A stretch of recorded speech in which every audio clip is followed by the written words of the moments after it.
আজকে তোমাদের সাথে একটা অন্যরকম ভিডিও শেয়ার করব।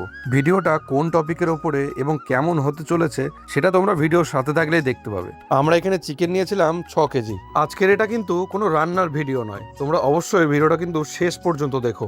তারপর আমরা দুজন 2 গ্লাস লস্যি নিয়ে নিলাম, আর এটা ছিল সিলভার পেপারের খাম আর গার্ডার। দিনটি ছিল 12 এপ্রিল। আজকে আমার বন্ধু তন্ময়ের জীবনের একটি খুব সুন্দর দিন বলা যায়, যেটার আজকে 10 বছর পূর্ণ হলো। আজকে ওর 10th লাভ অ্যানিভার্সারি। সেই উপলক্ষে ও ঠিক করেছে আজ কিছু গরিব মানুষদের খাওয়াবে। যথারীতি সেই আয়োজনই আমাদের সকাল থেকে চলছে। তন্ময় নিজে হাতে মাংসটা একটু নাড়াচ্ছিল, আর ভাতটাও এখানে প্রায় হয়ে এসেছিল।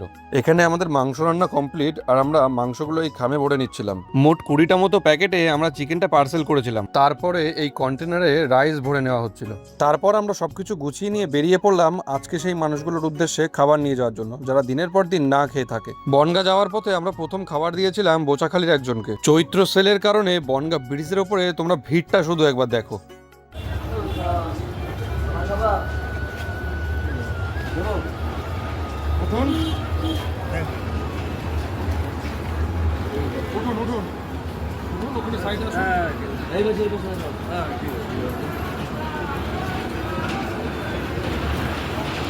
টাকা আপনার বোধ হয়, আপনার পায়ের নিচে টাকাটা আপনার বোধ হয়। তারপর স্টেশনে পৌঁছে প্রথমে খাবার দিয়েছিলাম এনাকে। আজ তন্ময়ের এক ছোট্ট প্রচেষ্টায় আমরা 20 জন দরিদ্র মানুষের রাতের খাবারের ব্যবস্থা করেছি। চলুন আজকের এই সময়টা আপনাদের সাথে ভাগ করে নিই। অনেকের মনেই হয়তো এরকম প্রশ্ন থাকতে পারে যে মাত্র 20 জন কেন? আসলে বড় কিছু করার ইচ্ছা থাকলেও সামর্থ্য অনুযায়ী ছোট থেকে শুরু করা ভালো। বিন্দু বিন্দু জলেই তো সিন্ধু হয়, তাই না? এই যে তোমরা দেখছো এই মানুষগুলোকে, কেউ বয়সের ভারে ঝিমিয়ে পড়েছে, তো আবার কেউ প্রতিবন্ধী। এদের জন্য স্টেশনের এই সিমেন্টের মেঝেটায় ঘর সংসার। এই যে এখন যে মানুষটাকে খাবার দিচ্ছি, এই মানুষটাকে খাবার দিতে তার কাছে জিজ্ঞাসা করলাম যে আপনি বাড়িতে কেন যান না এবং আপনার বাড়ি কোথায়। সে বলল আমার বাড়ি ওই পারে, আর বাড়িতে আমি যাই না তার কারণ বাড়ি ভালো না। তাহলে বুঝতে পারছেন কতটা অসহায় হলে এবং বাড়ির দিক থেকে সাপোর্ট না পেলে মানুষ কেমন হয়ে যায়। বনগাঁ স্টেশনে এসেছি, যারা খেতে পায় না তাদের কিছু খাওয়াতে আসবে।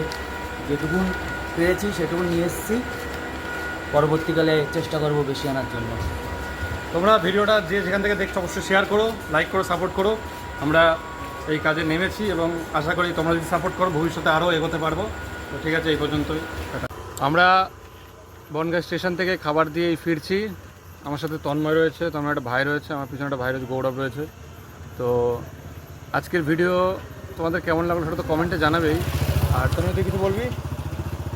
আমি চেষ্টা করব মানুষের পাশে দাঁড়ানোর জন্য, যারা খেতে পায় না তাদের পাশে দাঁড়ানোর জন্য চেষ্টা করব। আর এই দিনটা আমার কাছে অনেক মূল্যবান একটা দিন ছিল, আর আগামী যতদিন বেঁচে থাকবো সারা জীবনই মূল্যবান দিন হয়ে থাকবে এই দিনটা আমার, এইটুকুনি। তো ঠিক আছে, তোমরা আমার ভিডিওর সাথেই থেকো। আর কি বলবো, আজকে ভিডিও এই পর্যন্ত রাখছি। দেখা হবে কোনো নেক্সট ভিডিওতে। এখন টাটা।